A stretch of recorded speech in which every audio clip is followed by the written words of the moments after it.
If you're a high-achieving Christian man who spent a long time trying to seek truth and growth, but now you can always see two sides of an argument and you're feeling things are getting complicated, this is for you. You're not like most Christian men. You're seeing all the highly controversial topics and want to make a difference, but you're seeing some validity on both sides and aren't sure exactly how to get out there and make the difference that you know you could.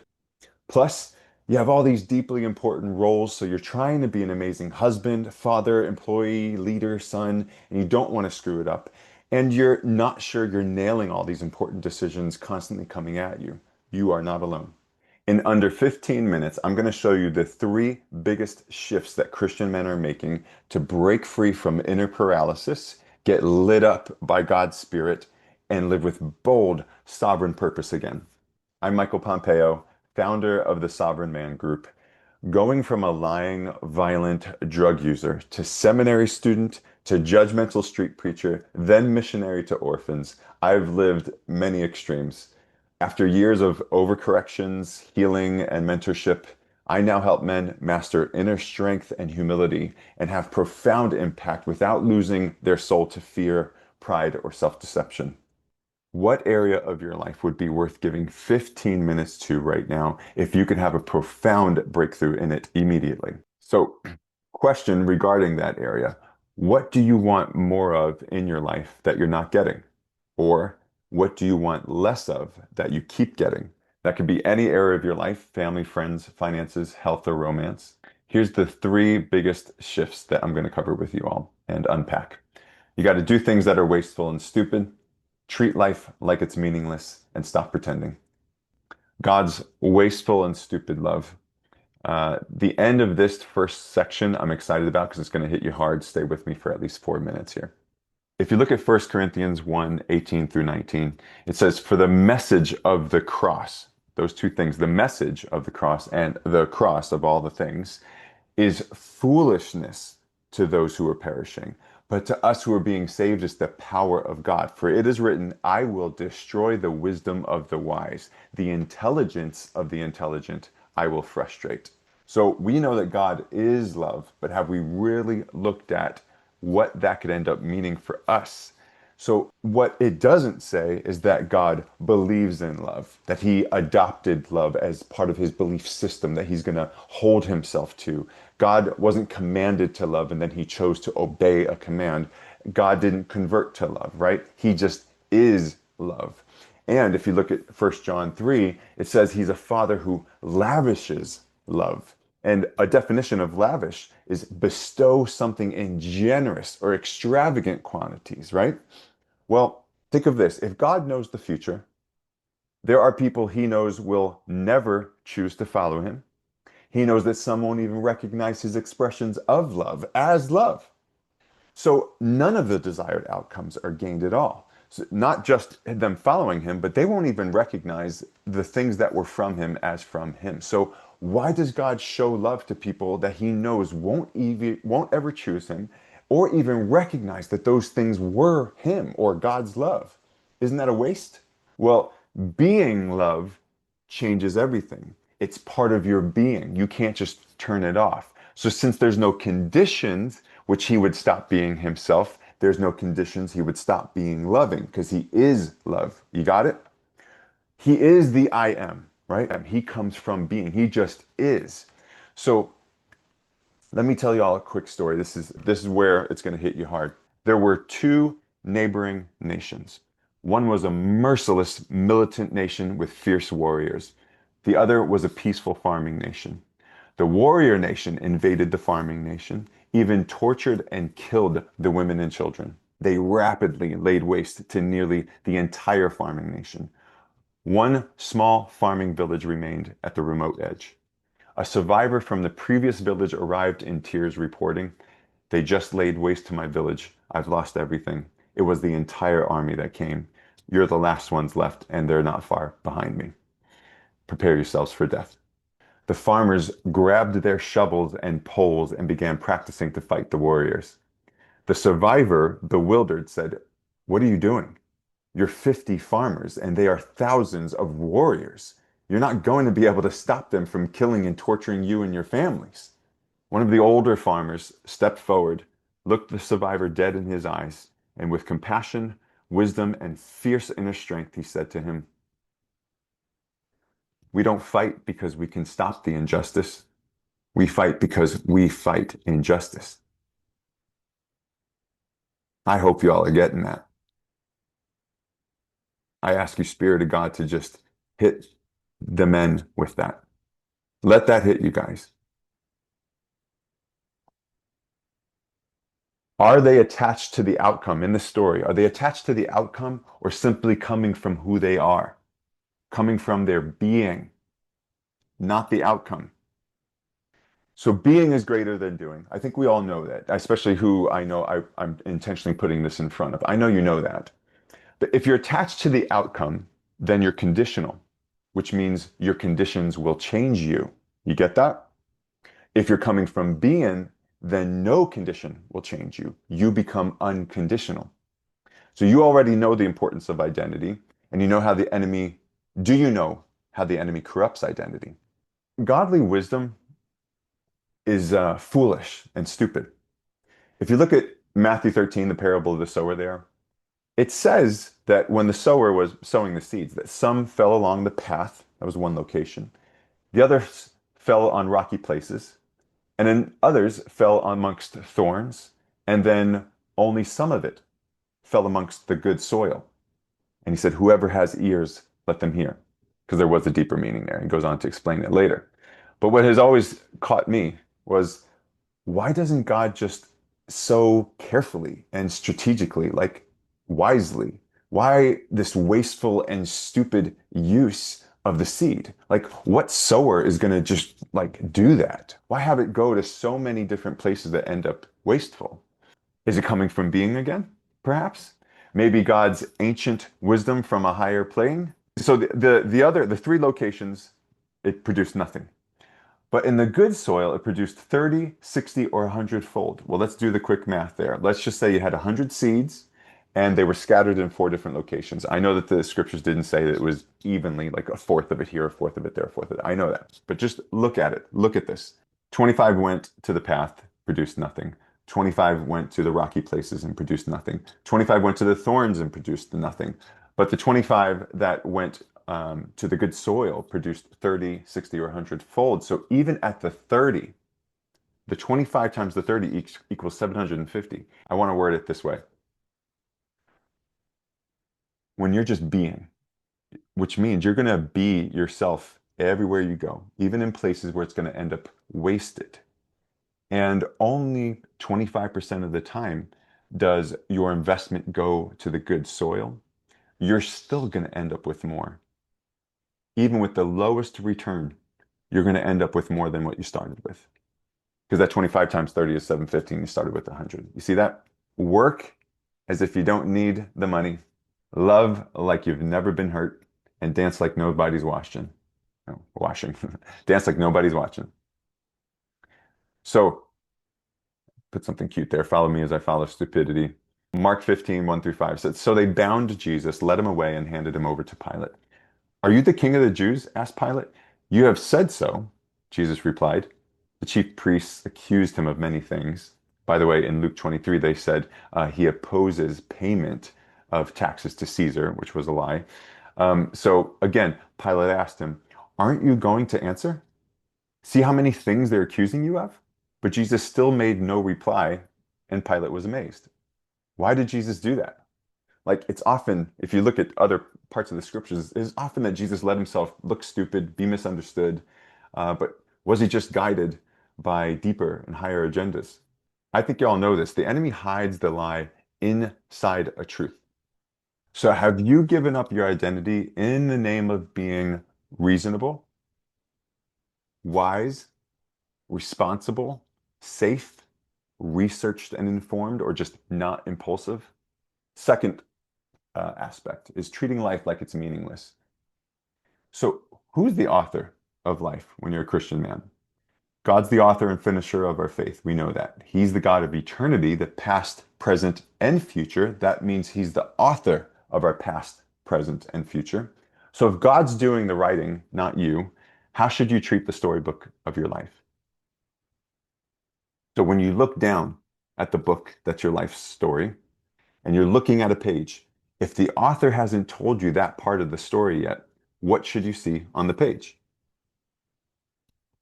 Nothing. It should be blank. It should be empty, right? You're taking God's cues. He leads.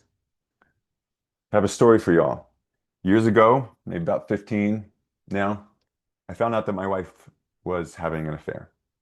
And to make it even more difficult for me, she wouldn't leave the guy. So once it came out, she didn't say, "Oh my gosh, I'm so sorry, it's over. I don't know what got into me. Let's make this work. Please forgive me." It was, "No, he's asked me to marry him. We're in love, and I'm thinking about marrying him and leaving you. So until I make that decision, you can just wait and stand by or whatever you want to do. But you're not allowed to touch me or tell me you love me or call me babe or anything like that.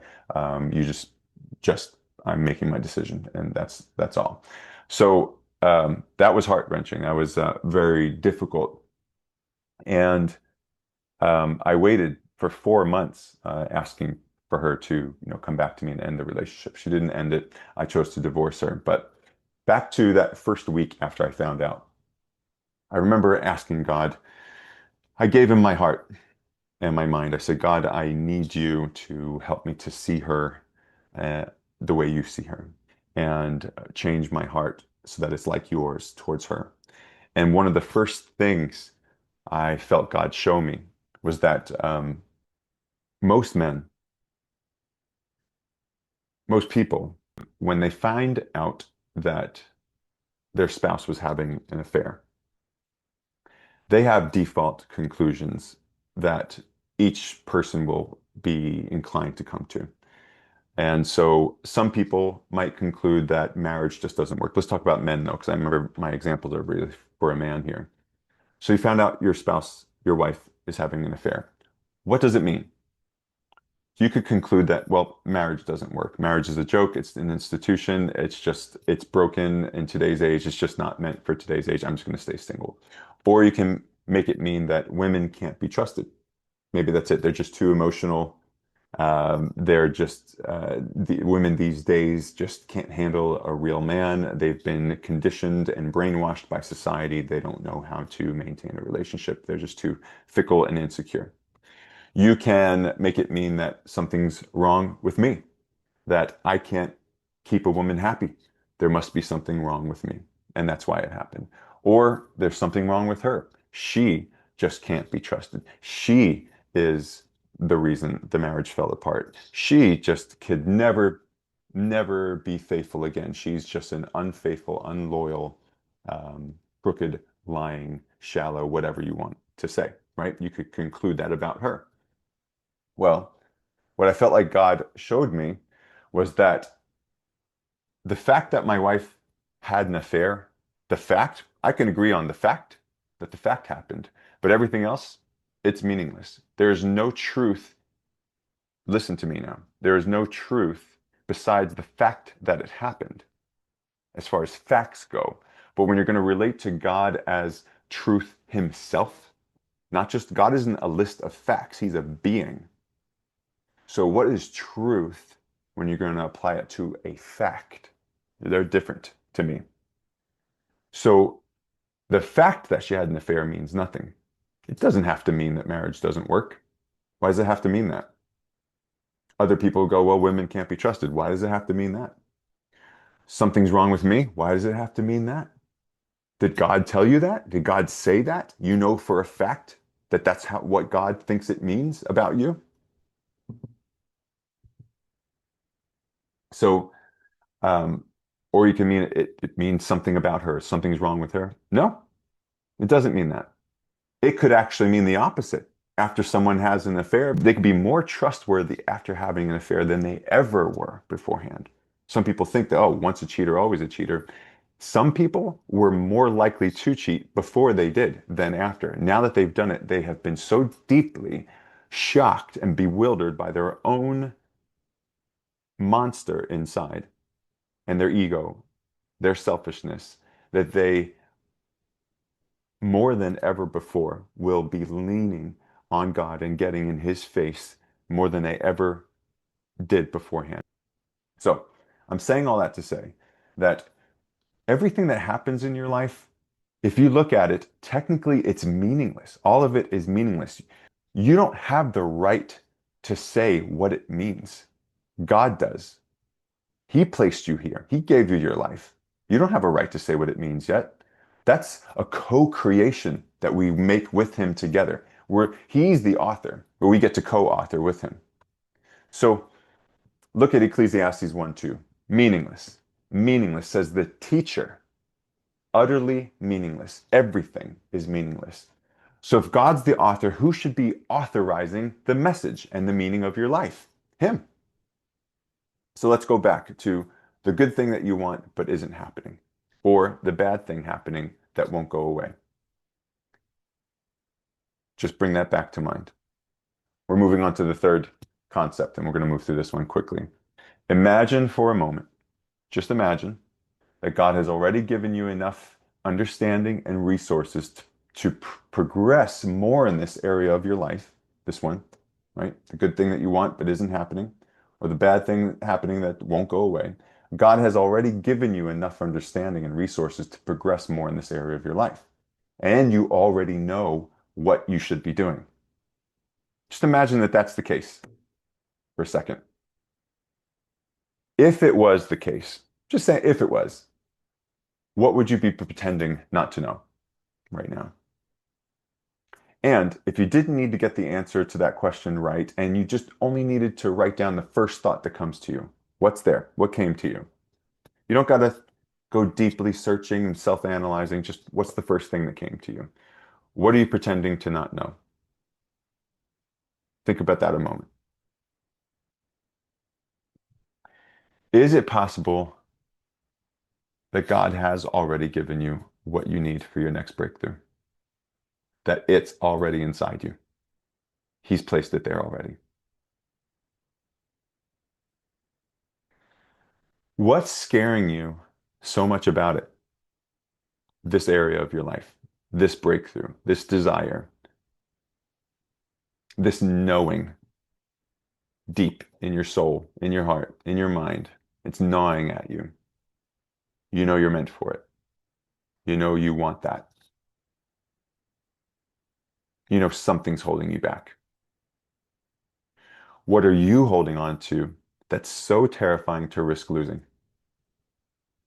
And what is it costing you? The fact that you're not willing to lose that. You're not willing to pay that. You're not willing to risk that. What's it costing you to hold on to it? The very thing that you're naming right now in your mind, the thing that you've been thinking of. That's what it's costing you. So, what godly looking lie has the enemy probably been whispering in your ear? You know, it's always dressed up in wisdom. It's always dressed up in something very wise sounding, very safe sounding, very responsible sounding, very reasonable. That is always how the enemy presents it. It's never outrightly evil and disgusting. That's not how he gets in, especially with Christians. Or I shouldn't even say that, especially with people who have a deep commitment to integrity and love and sacrifice and Christ-likeness. That's how he gets in. So remember, the promises that I made at the beginning was to help you, and really I'm just making the room for God to do it. Break free from inner paralysis. Get lit up by God's Spirit and live with bold, sovereign purpose. So, what is it you want? And who would you need to be in order to give that desire matching actions? Who would you need to be? Be. What's so wrong about passionately going all in on that thing? Is it because it's dangerous to do that? Passionately go all in? Yeah, precisely. That's what's scaring you. I could say so much more about this, but this is all left for inside the training program that I'm offering you all. The dangerous part. But what thing have you been unwilling to waste? Is it your heart, your time, your reputation, your money, your connection, your emotions? What story have I been telling about my past or future that keeps me small? And what if I handed the pen to God to rewrite it from His authorship? How have I been pretending to be wise, safe, or strategic when it's actually fear or pride driving my caution? What would it look like if I trusted that being misunderstood or appearing foolish is sometimes the holiest path? Where in my life am I withholding love or generosity because I believe it would be wasted? And what would shift if I gave anyway? Just because. A God-sized just because type of love. So if these ideas are striking a chord, you're probably ready to live this, not just think about it. Most Christian men stay stuck because they're trying to solve it through mental effort and collecting different perspectives. On our call, we're going to look at what's really going on in your story. We're going to uncover the root and the self-imposed restraints and map out a path that will light you the truck up. So if you're ready to stop hustling your way through life and start living with fire, freedom, and rich faith, click the link below and book your free call now.